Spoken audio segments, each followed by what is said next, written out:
चला सगळ्यांनी लक्ष द्या, आपण एक नवीन बघा इकडे सगळ्यांनी लक्ष द्या बारकाईने, आपण एक नवीन टॉपिक चालू करतोय ज्याचं नाव आहे आयोनिक इक्विलिब्रियम. आता यापुढे सर्व लेक्चर्स आपल्या आयोनिक इक्विलिब्रियमच्या आपल्या चॅनलवर तुम्हाला बघायला मिळतील आयोनिक इक्विलिब्रियमच्या प्लेलिस्ट मध्ये. ठीक आहे, तर हा आपला पहिला लेक्चर्स आहे ज्याच्यामध्ये आपण आयोनिक इक्विलिब्रियम जो आहे लेसन आपला त्याचे कोणकोणते टॉपिक्स बघणार आहेत. एक बघणार आहे इंट्रोडक्शन, त्यानंतर टाइप्स ऑफ इलेक्ट्रोलाइट आणि त्यानंतर डिग्रीज ऑफ डिसोसिएशन. असे तीनच टॉपिक आपण या लेक्चर्स मध्ये कव्हर करणार आहेत. आता इथे जर बघितलं हे तीनही टॉपिक्स तुमचे बोर्डच्या एक्झाम साठी इम्पॉर्टंट आहेत, इथून डेफिनेशन वगैरे पेपरला विचारले जातात.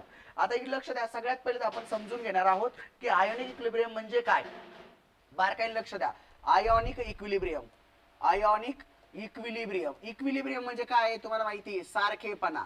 तुमच्या काय लक्षात येतंय की आहे ना, इक्वलता, सारखेपणा काहीतरी आहे आयोनिक इक्विलिब्रियम. आता आयन्स किती प्रकारचे असतात, दोन प्रकारचे असतात आहे ना. तुम्हाला माहिती आहे आयन किती प्रकारचे असतात, दोन प्रकारचे आहे ना, सगळ्यांना माहिती आहे. बघा आयन किती प्रकारचे असतात, टू टाइपचे असतात. ठीक आहे, एक असतो तुमचा पॉझिटिव्ह आयन, दुसरा असतो निगेटिव्ह आयन. बारकाई नाही का बाळांनो, दोन आयन असतात, एक असतो पॉझिटिव्ह आयन, एक असतो निगेटिव्ह आयन. राईट, मग हे काय आहे सर, आयन तर आम्हाला माहिती आहे केटायन एक एनायन असतो, बरोबर.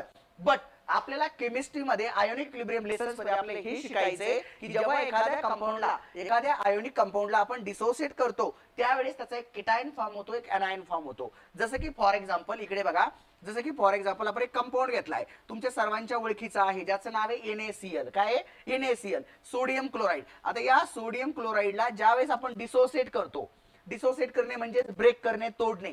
जेव्हा ह्या दोघांना तोडतो त्यावेळेस त्याचे दोन पार्ट तयार होतात, एक होतो Na, दुसरा होतो Cl. बरोबर बेटा, ओके. बट ज्यावेळेस हे कंपाऊंड मधून तुटतात त्यावेळेस त्यांचे जे त्यांच्या सोबतचे जे बॉन्ड केलेले इलेक्ट्रॉन्स असतात ते आपण चारच्या फॉर्मॅट मध्ये दाखवतो, म्हणजे आयनच्या फॉर्मॅट मध्ये दाखवतो. म्हणजे एकाला आपण देणार पॉझिटिव्ह, एकाला देणार निगेटिव्ह. मग प्रश्न आपला असा पडतो की सर पॉझिटिव्ह कुणावर द्यायचं, निगेटिव्ह कुणावर द्यायचं. सिंपल सांगतो, जो मेटल असतो ना मेटल, त्याच्यावर नेहमी कोणता द्यायचा बेटा चार्ज, पॉझिटिव्ह. आणि जे नॉन मेटल असतं त्याच्यावर कोणता द्यायचा, निगेटिव्ह. बरोबर की नाही, ओके.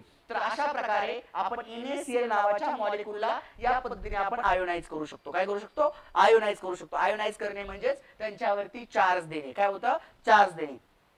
जर आपण NaCl पासून Na+Cl- बनवू शकतो, त्याच पद्धतीनं आपण Na+Cl- पासून सुद्धा आपण काय बनवू शकतो बेटा, NaCl बनवू शकतो. बरोबर की नाही. म्हणजेच NaCl ला डिसोसिएट केला तर Na+Cl- तयार होतो. त्याच पद्धतीनं आपल्या Na+Cl- ला परत एकत्रित केला की कोण तयार होतो, NaCl तयार होतो. म्हणजे ही कन्सेप्ट कशी दिसते बेटा, इक्विलिब्रियम. याचा अर्थ तुमचा जो हा कंपाऊंड आहे त्याला डिसोसिएट केला की हे मिळतं, याचा अर्थ तुमची फॉरवर्ड डायरेक्शन रिएक्शन होते. ही रिएक्शन कोणती तुमची, फॉरवर्ड. कोणती रिएक्शन बेटा, फॉरवर्ड. त्याच पद्धतीनं आपण Na+Cl- कडून पण कोणाला म्हणू शकतो, NaCl ला. याचा अर्थ ही रिएक्शन कोणती बेटा, बॅकवर्ड. कोणती आहे, बॅकवर्ड. जर ज्या कंपाऊंड्स मध्ये फॉरवर्ड आणि बॅकवर्ड रिएक्शन असते त्या रिएक्शनला किंवा त्या एरोला आपण म्हणतो इक्विलिब्रियम. काय म्हणतो, इक्विलिब्रियम. याचा अर्थ या दोघांमध्ये इक्वलता आहे, सारखेपणा आहे. म्हणजेच NaCl Na+Cl- लिहिलं काय किंवा Na+Cl- NaCl लिहिलं काय, दोघांना सारखं. म्हणजे जी सारखेपणा दाखवतात, म्हणजे ज्या रिएक्शन तुमच्या, आता अशा रिएक्शनला आपण ज्या तुमच्या इकडच्या एरोने त्याचबरोबर बॅकवर्ड एरोने अशा दाखवले जातात, याला तुम्ही रिव्हर्सिबल रिएक्शन सुद्धा म्हणतात. काय म्हणतात, रिव्हर्सिबल रिएक्शन. काय म्हणतात, रिव्हर्सिबल रिएक्शन. आता हा जो काही रिव्हर्सिबल रिएक्शनचा एरो असतो, या एरोला आपण डबल एरो सुद्धा म्हणतो. काय म्हणतो बाळांनो, डबल एरो. रिव्हर्सिबल रिएक्शन कशाने दाखवले जातात, डबल एरोने दाखवले जातात. बरोबर, ओके.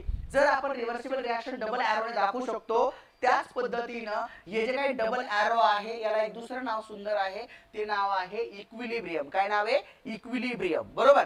बट आपल्याला कन्सेप्ट काय शिकायची, आयोनिक इक्विलिब्रियम बघायचंय. काय बघायचंय, आयोनिक इक्विलिब्रियम. लक्ष द्या बाळांनो, आयोनिक इक्विलिब्रियम म्हणजे आता इकडे लक्ष द्या, आयोनिक इक्विलिब्रियम म्हणजे काय ते सांगतो, डेफिनेशन पण सांगू देतो. बघा आयोनिक इक्विलिब्रियम म्हणजे काय. आता जसं की फॉर एक्झाम्पल एक लक्ष द्या, एक नवीन एक्झाम्पल घेऊयात आपण ज्याचं नाव आहे MgCl2 घेतला. कोण घेतला आपण, MgCl2, मॅग्नेशियम क्लोराइड्स. जेव्हा आपण याची रिएक्शन्स करतो त्यावेळेस हा ब्रेक होईल, त्याचबरोबर कंपाऊंड मिळेल आपल्याला Mg2+ 2Cl-. या पद्धतीने या कंपाऊंडचं आयन फॉर्मेशन होईल. बरोबर, ओके. किंवा हे दोन कंपाऊंड एकत्रित केले तरी सुद्धा आपल्याला कोण मिळेल बेटा, MgCl2. म्हणजे रिएक्शन कशी असणार तुमची, फॉरवर्ड आणि बॅकवर्ड. याचा अर्थ रिव्हर्सिबल रिएक्शन आहे. कशी रिएक्शन आहे, रिव्हर्सिबल. म्हणजे याच्यापासून हे बनू शकतं, याच्यापासून हे बनू शकतं. समजलं, okay.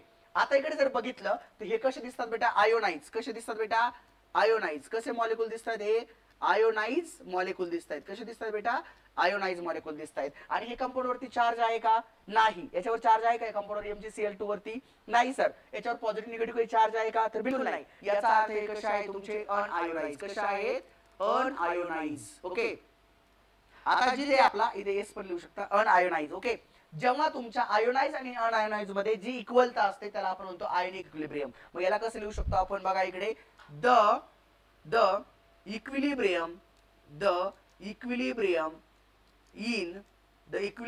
in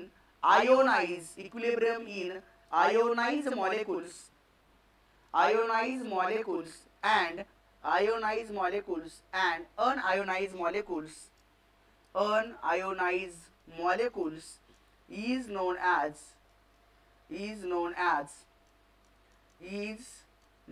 as ionic equilibrium. त्यालाच काय म्हणायचंय, आयोनिक इक्विलिब्रियम असे म्हटले जाते. लक्षात ठेवा. म्हणजे खूप सिंपल बेटा.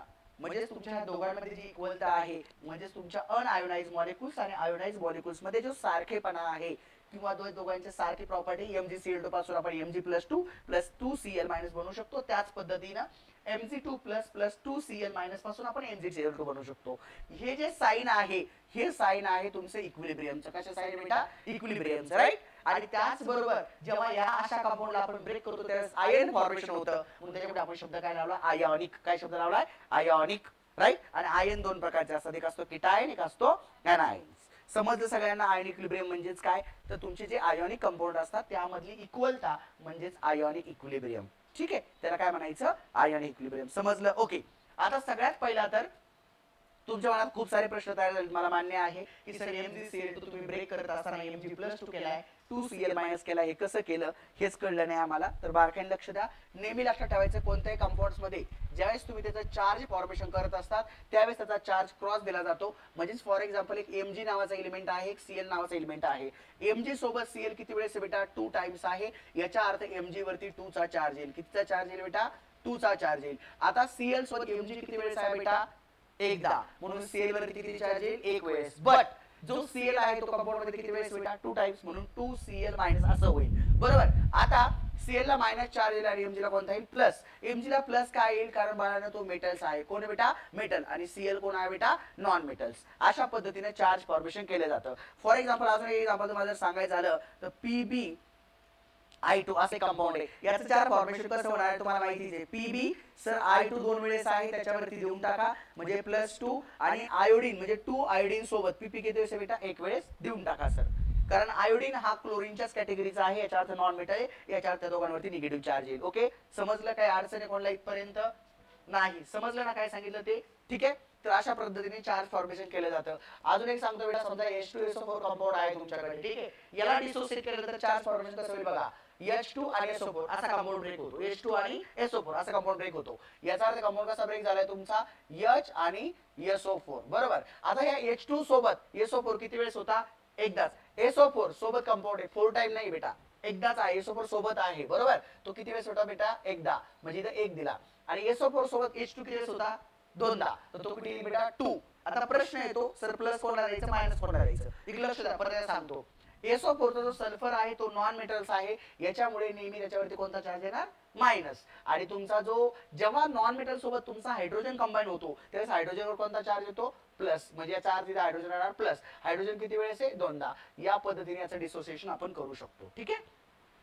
आता लक्ष द्या, हे जे काही आयन फॉर्मेशन आहेत, या आयन फॉर्मेशन पासून परत एक कंपाऊंड बनतात आणि या कंपाऊंड पासून परत या आयन फॉर्मेशन बनतं. यामधील जे इक्वलता आहे त्याला म्हणतात आयोनिक इक्विलिब्रियम. बरोबर. ओके.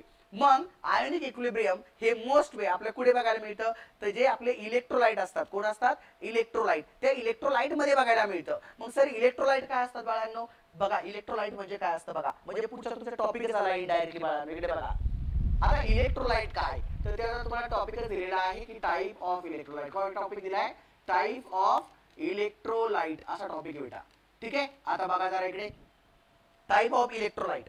लक्ष द्या बारकाईने बाळांनो. आता सगळ्यात पहिले तर इलेक्ट्रोलाइट म्हणजे काय बाळांनो, जे बाळांनो वॉटर्स मध्ये मिक्स होऊन ॲक्वियस सोल्युशन बनवतात त्याला आपण म्हणतो इलेक्ट्रोलाइट. ठीक आहे. मतलब जेव्हा याच्यामध्ये आपण वॉटरची ऍडिशन करणार त्यावेळेस हे ॲक्वियस स्टेट फॉर्मेशन करतात, म्हणजे ते वॉटर सोबत विरघळतात. त्याला म्हणतात इलेक्ट्रोलाइट. काय म्हणतात? Electrolyte. Right. Electrolyte dissociate into water. तर काय बनणार बेटा आपलं ॲक्वियस सोल्युशन तयार होतं. काय होतं बेटा? ॲक्वियस सोल्युशन तयार होतं. अशा सगळ्यांना आपण म्हणतो इलेक्ट्रोलाइट. तर बाळांनो इलेक्ट्रोलाइट हे दोन प्रकारचे असतात. किती प्रकारचे असतात? Two types of electrolyte. Okay. तो फर्स्ट वन इज बेटा स्ट्रॉंग इलेक्ट्रोलाइट. कोण असतं बेटा? Strong electrolyte. बोर्ड साठी इम्पॉर्टंट आहे बेटा हे स्ट्रॉंग इलेक्ट्रोलाइट. इथून प्रश्न असतात बोर्ड साठी. हा स्ट्रॉंग इलेक्ट्रोलाइट. आता स्ट्रॉंग इलेक्ट्रोलाइट एक असतो आणि एक असतो आपला वीक इलेक्ट्रोलाइट. कोण असतो? Weak electrolyte. बारकाईने लक्ष द्या सगळ्यांना. एक असतो वीक इलेक्ट्रोलाइट. ओके. एक असतो स्ट्रॉंग तर एक असतो वीक. बारकाईने लक्ष द्या. एकदम सिंपल भाषेमध्ये सांगतो बघा बाळांनो. आता स्ट्रॉंग इलेक्ट्रोलाइट कोणाला म्हणायचं तर बारकाईने आहे का? द सबस्टन्स असे सबस्टन्स the substance completely बारकाईने बघा the substance completely dissociate किंवा या dissociate शब्दाला रिप्लेस करणारा शब्द तुम्ही वापरू शकता dissolve. काय वापरू शकता? dissolve in aqueous medium.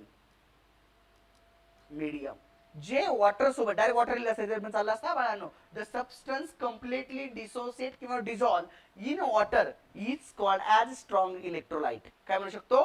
Strong electrolyte असं आपण म्हणू शकतो. समजलं का? ओके. बट इकडे लक्ष द्या बाळांनो. The substance completely dissociate in aqueous medium is called as strong electrolyte. त्याला काय म्हणायचं? स्ट्रॉंग इलेक्ट्रोलाइट बेटा. ठीक आहे. मग स्ट्रॉंग इलेक्ट्रोलाइट कोण कोण असतात? एक्झाम्पल बघा बाळांनो. सर्व प्रकारचे स्ट्रॉंग ऍसिड. कोण बाळांनो? सर्व प्रकारचे स्ट्रॉंग ऍसिड. त्याचबरोबर बाळांनो सर्व प्रकारचे स्ट्रॉंग बेस. कोण असतात बेटा? Strong base. आणि त्याचबरोबर बाळांनो ऍसिड आणि बेस पासून बनणारे सॉल्ट. हे एवढे जे सबस्टन्स आहेत हे सर्वजण तुमचे स्ट्रॉंग इलेक्ट्रोलाइट असतात जे वॉटर सोबत कम्प्लिटली डिझॉल्व होतात. जसं की फॉर एक्झाम्पल मला एक सांगा, पाण्यात मीठ टाका बरं, डिझॉल्व होईल की नाही? होईल ना. म्हणजे NaCl हा तुमचा स्ट्रॉंग इलेक्ट्रोलाइटचा काय बेटा? सॉल्ट आहे. तो कशापासून बनलेला आहे? तर स्ट्रॉंग ऍसिड आणि स्ट्रॉंग बेस पासून बनलेला आहे. जर नसेल कळत तुम्हाला लक्ष द्या माझ्याकडे, मी तुम्हाला रिएक्शन पण करून दाखवतो. लक्ष द्या बाळांनो जरा. इकडे बघा बरं बाळांनो. आता समजा फॉर एक्झाम्पल तुमच्या नाही लक्षात येते स्ट्रॉंग इलेक्ट्रोलाइट. आता इकडे बघा बाळांनो एक्झाम्पल आहे याचं NaCl. काय एक्झाम्पल लिहिलं मी? NaCl. बारकाईने लक्ष द्या बाळांनो. हा NaCl जो फॉर्मेशन आहे बेटा याला आपण सॉल्ट म्हणतो. काय म्हणतो? सॉल्ट. सर हा सॉल्ट कसा बनलेला असतो? तर बाळा हा सॉल्ट स्ट्रॉंग ऍसिड पासून बनलेला असतो. स्ट्रॉंग ऍसिड आणि स्ट्रॉंग बेस पासून बनलेला असतो. म्हणजे HCl प्लस NaOH. बारकाईने आहे का बेटा? तो HCl जो आहे हा आहे स्ट्रॉंग ऍसिड आणि NaOH आहे स्ट्रॉंग बेस. काय बेटा? Strong base. हे कमून ऍसिड हे कमून बेस. तुम्हाला ऍसिड बेस थेअरी मध्ये मी शिकवेल की याला ऍसिडच का म्हणायचं, याला बेसच का म्हणायचं. नाही सर मी माझा मूड झाला मी याला ऍसिड म्हणाल याला बेस म्हणाल. तुझ्या मूड नुसार नाही बाळा. ही कन्सेप्ट आहे. ठीक आहे.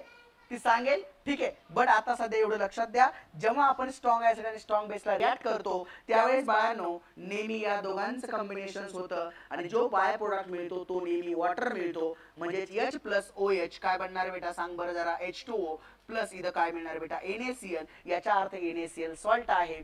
म्हणजे सर जेव्हा acid plus base is gives to salt and water, म्हणजे ऍसिड बेसची रिएक्शन जेव्हा सर आपण करणार आम्हाला एक कन्सेप्ट कळाली सर. ऍसिड प्लस बेस ला जर रिॲक्ट केलं, ऍसिड आणि बेस कसा ओळखायचे मी सांगणार आहे. घाबरू नका. ते आता सध्या डोक्यात ठेवा. ठीक आहे. मी सांगणार आहे. ऍसिड आणि बेसला रिॲक्ट केलं तर मिळणारा प्रोडक्ट बेटा सॉल्ट प्लस वॉटर असतो. काय असतो? Salt plus water. याचा अर्थ इथं NaCl नावाचा कंपाऊंड कोण होता? सॉल्ट होता. कोण होता? सॉल्ट होता. समजलं सगळ्यांना? ओके. तर बाळांनो हे असे सॉल्ट जर स्ट्रॉंग सॉल्ट असतील तर ते काय करतात? कम्प्लिटली डिसोसिएट होतात किंवा कम्प्लिटली डिझॉल्व होतात. कशामध्ये बेटा? एक तर वॉटर मध्ये लिहा किंवा ॲक्वियस मीडियम मध्ये लिहा. ॲक्वियस मीडियम म्हणजे लिक्विड फॉर्म आहे ना, वॉटर फॉर्म. ठीक आहे. तर याच्यामध्ये कम्प्लिटली डिझॉल्व होण्याला म्हणायचं स्ट्रॉंग इलेक्ट्रोलाइट. समजलं स्ट्रॉंग इलेक्ट्रोलाइट कशाला म्हणायचं? ओके. पुढे आपण जाऊयात एक वीक इलेक्ट्रोलाइट. काय म्हणायचं आपल्याला? Weak electrolyte. आता मला एक सांगा, स्ट्रॉंग इलेक्ट्रोलाइट जर कम्प्लिटली डिझॉल्व होत असतील तर हे तुमचे कसे होत असतील? थोडे कमी डिझॉल्व होत असतील. याचा अर्थ त्याला केमिस्ट्रीमध्ये एक शब्द आहे पार्शली. काय शब्द आहे? पार्शली किंवा डू नॉट कम्प्लिटली डिसोसिएट. एक तर तुम्हाला कम्प्लिटली दुसरा वर्ड काय रिप्लेस करू शकतो? Do not completely dissociate. किंवा त्याला केमिस्ट्रीने एक स्टँडर्ड शब्द दिलाय ज्याचं नाव आहे पार्शली. काय शब्द आहे? पार्शली. ठीक आहे. आता लिहून घेऊयात मग. द सबस्टन्स वीक इलेक्ट्रोलाइट काय बाळांनो बघा. द सबस्टन्स बारकाईने बघा. The substance the substance do not completely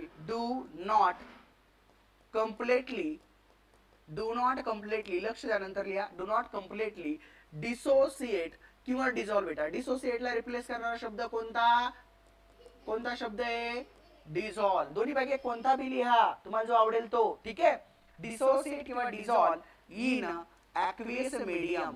aqueous medium मध्ये जे कम्प्लिटली डिसोसिएट होत नाहीत किंवा डिझॉल्व होत नाहीत त्याला आपण म्हणणार आहोत, काय म्हणणार आहेत? Is known as weak electrolyte. अरे समजतंय का सगळ्यांना? हा, जे कम्प्लीट डिझॉल्व होत नाही त्याला वीक इलेक्ट्रोलाइट म्हणतात. याचे एक्झाम्पल दोनच बाळांनो डोक्यात ठेवायचे. आता इकडे स्ट्रॉंग ऍसिड वापरला होता, इकडे कोण वापरेल? Weak acid. Very good. काय वापरणार? Weak acid. आणि इकडे मी स्ट्रॉंग बेस वापरला होता, तिकडे कोण वापरणार? Weak base. Very good. कोण वापरणार रे? ए कोण वापरणार? चिमू. कोण वापरणार? अय चिमू काय वापरणार? Weak base. ठीक आहे. हा ठीक आहे. आज झाला का इथपर्यंत? ओके. म्हणजे वीक ऍसिड आणि वीक बेस तुमच्या येतात वीक इलेक्ट्रोलाइट. आणि स्ट्रॉंग मध्ये कोण येतं रे? हा स्ट्रॉंग. ठीक आहे. समजलं का? हा बंट्या समजलं का? Very good. चला छान. बर, तर या पार्ट्स मध्ये आता तुम्हाला एक सिंपल सांगतो पोरांनो, तुम्ही डेफिनेशन तुमच्या पद्धतीने लिहा. ठीक आहे. मावा गुल्फी तुला पण कळलं का? Okay very good. चला आता बघा इकडे बघा. हे बघा बाळांनो, स्ट्रॉंग इलेक्ट्रोलाइट आणि वीक इलेक्ट्रोलाइट एवढं डोक्यात ठेवा. हे सगळं थिअरीने डोक्यात आलं सोडून द्या. स्ट्रॉंग इलेक्ट्रोलाइट म्हटलं की कम्प्लीटली डिसोसिएट कुठे? ॲक्वियस मीडियम मध्ये किंवा कम्प्लीटली डिझॉल्व इन वॉटर. काय लिहायचं? Completely dissolve in water. काय लिहायचं? Completely dissolve in water. हा एकच लिक्विड फॉर्म. ठीक आहे. ठीक. वॉटर मध्ये डिझॉल्व होणे. फक्त हे स्टँडर्ड थोडं केमिस्ट्री स्टँडर्ड शब्द वापरलेत ना, बाकी काही नाही. आणि हे जे लिहिलं ना me do not completely dissociate, याला फक्त डू नॉट कम्प्लिटली जो शब्द आहे ना याला रिप्लेस करणारा शब्द आहे पार्शली. काय शब्द बेटा? पार्शली. कसा डिसोसिएट होतात? पार्शली. फक्त जरा डू नॉट कम्प्लिटलीला काय शब्द आहे? पार्शली. तर पार्शल शब्दाचा डू नॉट कम्प्लिटली अर्थ एकच सर, आम्हाला कळलं पक्का. म्हणजेच वीक इलेक्ट्रोलाइट आणि स्ट्रॉंग इलेक्ट्रोलाइट तुम्हाला समजलेलं आहे. आता पुढच्या टॉपिक कडे जाऊया छोट्याशा. ओके. पुढचा टॉपिक आहे बघा, हे कम्प्लीट डिसोसिएट होत नाही ना म्हणून हे डिग्रीज ऑफ डिसोसिएशन दाखवतात. काय दाखवतात? Degrees of dissociation. ओके. मग आता पुढे चला. पुढच्या टॉपिकचं नाव आहे डिग्रीज ऑफ डिसोसिएशन. काय टॉपिकचं नाव आहे बाळा? ए बाळा काय नाव आहे? Degrees of dissociation. बारकाईने बघा. डिग्रीज ऑफ डिसोसिएशन आपला 3 नंबरचा टॉपिक है बेटा. आणि degrees of dissociation is denoted by alpha. किससे डिनोट करेंगे हम? अल्फा से डिनोट करेंगे. किससे डिनोट करेंगे? अल्फा से. आता बारकाईने लक्ष द्या. 2022 च्या पेपर्स मध्ये क्वेश्चन आलता, define the degrees of dissociation. Degrees of dissociation ची डेफिनेशन लिहा असा प्रश्न बोर्डच्या पेपर्स मध्ये कधी कधी येतो. एकदा आलेला आहे प्रिव्हियस इयर मध्ये. ठीक आहे. बट आता त्याची डेफिनेशन लिहायची असेल तर केमिस्ट्रीमध्ये डेफिनेशन लर्न करायचंच नाही बाळांनो. डायरेक्ट फॉर्म्युल्यावरून तुम्हाला काय लिहिता आली पाहिजे? डेफिनेशन लिहिता आली पाहिजे. ओके. मग याची फॉर्म्युला काय असतो तो सगळ्यांना बघा. Alpha is equal to degree of dissociation formula लिहायचा आहे. Number of moles dissociated. बारकाईने वाचा. काय फॉर्म्युला लिहिणार मी? Number of mole dissociated in aqueous solution divided by total number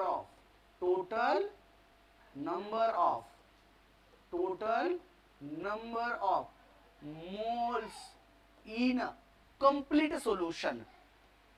पूर्ण सोल्युशन्स मधले मोल. म्हणजे बघा काही डिसोसिएट झालेले आणि काही नाही झालेले बी नाही झालेले डिवाइड करायचं. आले लक्षात? फॉर एक्झाम्पल एक सोल्युशन मी बनवतोय. Just imagine. लक्ष द्या. एक कन्सेप्ट सांगतो मला डिग्रीज ऑफ डिसोसिएशन काय असतं. बारकाईने लक्ष द्या. फॉर एक्झाम्पल इकडे बघा बाळांनो जरा एक लक्ष देता का? आता समजा एक मी घेतलेला आहे बिकर. काय घेतलंय? बिकर. सरांचं बिकर म्हणजे एकदम जबरदस्त असतं. ठीक आहे. नाथ खुळा. बरोबर की नाही? बरोबर. बर आता हे एक बिकर मी घेतलेलं आहे. जस्ट इमॅजिन करा. आणि याच्यामध्ये मी घेतलेलं आहे वॉटर. काय घेतलं बाळा? हे सगळं वॉटर घेतलं. ठीक आहे. आणि मी काय केलं याच्यामध्ये माहिती बाळांनो, याच्यामध्ये मी टाकला वीक ऍसिड. कोण टाकला बेटा? Weak acid. मग आता वीक ऍसिडचे काही पार्टिकल डिसोसिएट होतील. सगळे होतात का? वीक ऍसिड कम्प्लीटली डिसोसिएट होतं का? नाही. कारण सर ते वीक इलेक्ट्रोलाइट आहे. वीक इलेक्ट्रोलाइट टोटली डिसोसिएट होत नाही, टोटली डिझॉल्व होत नाही. याचा अर्थ यातले काहीच मॉलिक्युल्स काय करतील बेटा? डिझॉल्व करतील, काही डिझॉल्व करणार नाहीत. जस्ट इमॅजिन करा यातले काही मॉलिक्यूल डिझॉल्व्ह झालेत त्यांना आपण म्हटलेलो आहे 5. काय म्हटलं? 5 मॉलिक्यूल्स. जस्ट इमॅजिन ना 5 मोल्स आपले काय झाले बेटा? डिसोसिएट झालेले आहेत. आणि टोटल सोल्युशन मध्ये जे होते ते आपले 20 मोल्स होते. किती होते बेटा? 20 मोल्स. त्यातले काहीच डिझॉल्व्ह झाले. कारण काही डिझॉल्व्ह कशामुळे झाले बेटा? वीक ऍसिड मुळे. जर मी स्ट्रॉंग ऍसिड वापरला असता तर कम्प्लीट डिझॉल्व्ह झाले असते. जर कम्प्लीट डिझॉल्व्ह झाले असते तर मला डिग्रीज ऑफ डिसोसिएशन काढायची गरज पडली असती का? नाही sir. Total divided by total आहे ना, उत्तर येणार आहे 1. ठीक आहे, तर टोटल डिवाइडेड बाय टोटल करायची गरज नाही. हे कुणासाठी काढलं जातं degrees of dissociation? Weak acid आणि वीक बेस. याचा अर्थ वीक इलेक्ट्रोलाइट साठी कॅल्क्युलेट केलं जातं. समजलं का? ओके. मग इकडे या फॉर्म्युला बघा, मला जर डिग्रीज ऑफ डिसोसिएशन काढायचंय तर डिसोसिएट झालेले मोल किती बेटा? माझे 5 आहेत. आणि टोटल मोल्स किती बेटा? पूर्ण सोल्युशन मधले 20 आहेत. किती बेटा? 20. तर तुम्हाला हा रेशो काढता येतो चांगल्या पद्धतीनं. हे काय होणार तुमचं? 1/4. 1/4 डिसोसिएशन असणार आहे. काय विशेष आहे का? नाही. 1/4 डिसोसिएशन आहे सर. म्हणजे अल्फा इज इक्वल टू 1/4 आलंय. म्हणजेच 1/4 पार्ट डिझॉल्व्ह झालेला आहे बेटा ॲक्वेस सोल्युशन्स मध्ये. म्हणजे डिग्रीज ऑफ डिसोसिएशन या कन्सेप्ट साठी किती आहे? 1/4 आहे. याचा अर्थ फॉर्म्युला काय डोक्यात आला तुमच्या? Number of moles dissociated divided by total number of moles in solution, म्हणजे डिग्रीज ऑफ डिसोसिएशन. बट तुम्हाला येते डेफिनेशन लिहायला. सरळ डेफिनेशन कशी लिहायची? डोकं लावायचं नाही बाळांनो. फक्त आणि फक्त डेफिनेशन फॉर्म्युलावरून लिहायची. कशी लिहायची बघा? Define definition of degrees of dissociation म्हणजे अल्फा. कशी लिहायची बघा? बारकाईने ऐका. द रेशो ऑफ, काय म्हणायचं? द रेशो ऑफ, ठीक आहे, the ratio of number of moles dissociated. Ratio शब्द लावला का तुम्ही? मग रेशो कुणाचा आहे? या दोघांचा आहे ना. मग हे दोघं लिहून द्या ना, आहे ना. मग कसं लिहायचं? The ratios of number of moles dissociated, number of moles dissociated by total number of moles. किंवा इन, काय शब्द लावू शकता इथं? इन लिहिला तरी चालेल. आता इथं रेशो शब्द लावल्यामुळे डिवाइड वर्ड वापरायची गरज नाही. जर आपण रेशो शब्द लावला नसता तर तिथे तुम्ही डिवाइड शब्द लिहिला असता तरी सुद्धा चाललं असतं. मग काय लिहिणार? द रेशो ऑफ, अरे रेशन झालं रे, फुकटचं सरकारचं रेशन खायची सवय लागली. ठीक आहे, त्याच्यामुळे रेशन शब्द लिहून टाकलं. रेशन कोणाला नाही आवडत फुकटचं? ठीक आहे, तेव्हा रेशन शब्द लिहून टाकला होता मी. रेशो शब्द पाहिजे आपल्याला. काय पाहिजे?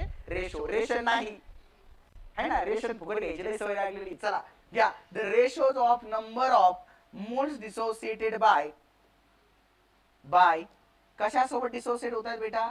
Total number of moles in solution is called as degrees of dissociation. यालाच म्हणायचं डिग्रीज ऑफ डिसोसिएशन बेटा. एवढं लिहून यायचं. समजलं का? आता ते शाळे काय करतात माहिती का? तुम्हाला कधी विचारतात percentage of degrees of dissociation सांगा. तर मला एक सांगा, percentage of degrees of dissociation जर काढायचा असेल तर पर्सेंटेज ऑफ डिग्रीज ऑफ डिसोसिएशनचा फॉर्म्युला सर कसं लिहितील?